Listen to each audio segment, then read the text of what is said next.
நண்பர்களே வணக்கம். இந்த வீடியோவில் உங்களோட ஸ்மார்ட் ரேஷன் கார்டு ஜென்ரேட் ஆகிடுச்சான்னு எப்படி செக் பண்ணலாங்கிறத பார்க்க போகிறோம். இந்த வீடியோ ஏற்கனவே பழைய குடும்ப அட்டை வச்சுருந்தா மட்டும்தான் பொருந்தும். உங்களுக்கு இதுவரை குடும்ப அட்டை இல்லைன்னா நீங்கள் எப்படி புதுசாக ஸ்மார்ட் ரேஷன் கார்டு அப்ளை பண்ணலாம் அப்படிங்கிற ஒரு வீடியோவை நம்ம சேனலில் ஏற்கனவே அப்லோட் பண்ணியிருக்கோம். அதனோட லிங்க்கை வீடியோ டிஸ்கிரிப்ஷனில் கொடுத்துருக்கேன். நீங்கள் அதை கிளிக் பண்ணி பார்த்துக்கலாம். இந்த வீடியோவை பொறுத்த வரைக்கும் உங்களுக்கு குடும்ப அட்டை ஏற்கனவே இருக்குது, உங்களுக்கு ஸ்மார்ட் ரேஷன் கார்டு ஜென்ரேட் ஆகிடுச்சா ஆகலையா அப்படிங்கிறத தான் பார்க்க போகிறோம். நீங்கள் இதுவரை நம்ம சேனலை சப்ஸ்கிரைப் பண்ணலைன்னா கீழே சப்ஸ்கிரைப் பட்டன் இருக்குது, அதை கிளிக் பண்ணி சப்ஸ்கிரைப் பண்ணிக்கோங்க.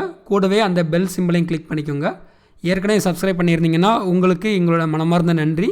இந்த வீடியோ உங்களுக்கு பிடிச்சிருந்ததுன்னா உங்கள் நண்பர்களுக்கு பகிரவும். வாங்க இப்போ நம்ம வீடியோக்குள்ளே போகலாம்.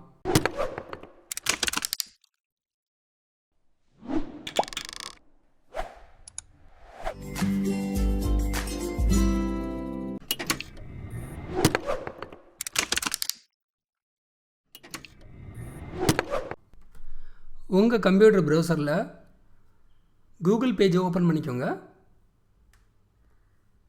கூகுளில் இப்போ டிஎன்பிடிஎஸ் அப்படின்னு சர்ச் பண்ணுங்கள்.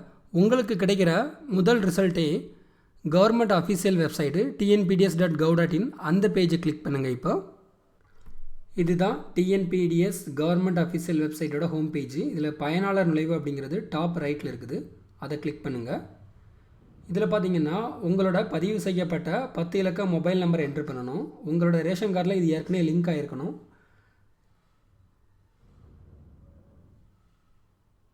இப்போது நான் அந்த 10 டிஜிட் மொபைல் நம்பர் என்ட்ரு பண்ணுறேன், பதிவு செய்ய கிளிக் பண்ணுறேன். இப்போ பார்த்தீங்கன்னா ஒரு கேப்சா குறியீடு வருது. கேப்சா குறியீடுனா அந்த பாக்ஸில் உள்ள அந்த நம்பரை அப்படியே என்ட்ரு பண்ணுங்கள். இங்கே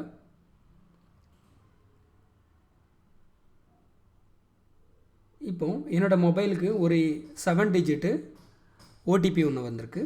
ஸோ அதை நாங்கள் இப்போ என்ட்ரு பண்ணணும். ஸோ இந்த ஓடிபி வந்து 5 மினிட்ஸ் தான் வேலிடு. ஓடிபி என்ட்ரு பண்ணுறேன். இப்போ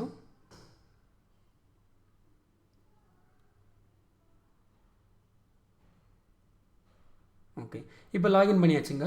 இப்போது டிஎன்பிடிஎஸில் நம்மளோட இந்த வெப்சைட்டில் லாகின் பண்ணோடனே நம்மளுக்கு கிடைக்கிற ஹோம் பேஜ் இது தான். இதில் நம்மளோட குடும்ப அட்டை விவரம் எல்லாமே இருக்கும். இதில் பார்த்தீங்கன்னா என் விவரம் இருக்குது. அப்புறம் வெளியேற அப்படின்னா சைன் அவுட் பண்ணுறது ஆப்ஷன் வந்து, அதுக்கப்புறம் கஸ்டமர் கேர் நம்பர் இருக்குது 1967 அல்லது இந்த டோல் ஃப்ரீ நம்பர் கொடுத்துருக்காங்க. இப்போ இந்த பேஜில் பார்த்தீங்கன்னா குடும்ப அட்டை எண், அரசு பதிவு எண், குடும்ப அட்டை வகை, பெரியவர்கள் எண்ணிக்கை, ஆதார் நம்பரு, ஸோ எல்லாமே இந்த இதில் இருக்குது. ஆக்சுவலாக இடது பக்கத்தில் ஸ்மார்ட் கார்டு செயலாக்கம் அப்படிங்கிற ஒரு ஆப்ஷன் இருக்குது. அதை கிளிக் பண்ணிங்கன்னா உங்களோட ஸ்மார்ட் அட்டை பிரிண்ட் ஆகிடுச்சா ஆகலையா அப்படிங்கிற ஸ்டேட்டஸ் கிடைக்கும். இங்கே பார்த்தீங்கன்னா தங்களது அட்டை இன்னும் அச்சிடப்படவில்லை அப்படிங்கிற ரிசல்ட் நம்மளுக்கு கிடைக்குது. உங்களுக்கு ஏற்கனவே ஸ்மார்ட் கார்டு பிரிண்ட் ஆகிருந்ததுன்னா இந்த இடத்துல வந்து ஸ்மார்ட் கார்டு பிரிண்டட் அப்படிங்கிற ஒரு தகவல் இருக்கும்.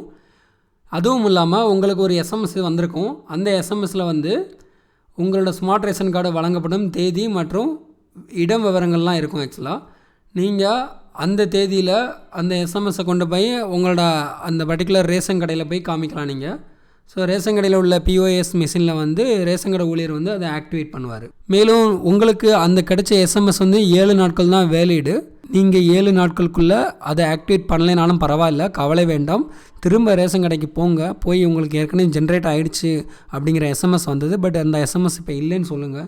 ஸோ அவங்க பிஓஎஸ் மிஷினில் வந்து உங்களுக்கு வந்து பாஸ்வேர்ட் ரீஜென்ரேட் பண்ணுவாங்க, ப்ளஸ் ஆக்டிவேட் பண்ணுவாங்க. உங்களுக்கு ரேஷன் கடை ஊழியர் வந்து ஹெல்ப் பண்ணலைன்னா பரவாயில்ல, கவலைப்படாதீங்க. கஸ்டமர் கால் சென்டர் நம்பர் இருக்குது 1967, அப்படி இல்லைன்னா 180042559901. இதுலேயும் உங்களுக்கு வந்து லைன் கிடைக்கலன்னா லைவ் சாட் அப்படிங்கிற ஒரு ஆப்ஷன் கொடுத்துருக்காங்க. டிஎன்பிடிஎஸ் வெப்சைட்லேயே இருக்குது. லைவ் சாட்டை கிளிக் பண்ணி அதிகாரியோட தொடர்பு கொண்டு உங்களோட ப்ராப்ளத்தை சொல்லுங்கள். உங்களுக்கு இந்த வீடியோ பிடிச்சிருந்ததுன்னா உங்கள் ஃப்ரெண்ட்ஸ்கிட்ட ஷேர் பண்ணுங்கள். நண்பர்களே, மறக்காமல் எங்களோட சேனலை சப்ஸ்கிரைப் பண்ணுங்கள். அதுவும் இல்லாமல் வேறு ஏதாவது சந்தேகம் இருந்தால் கமெண்ட் செக்ஷனில் தெரிவிங்க, என்னால் முடிஞ்ச ஹெல்ப் பண்ணுறேன்.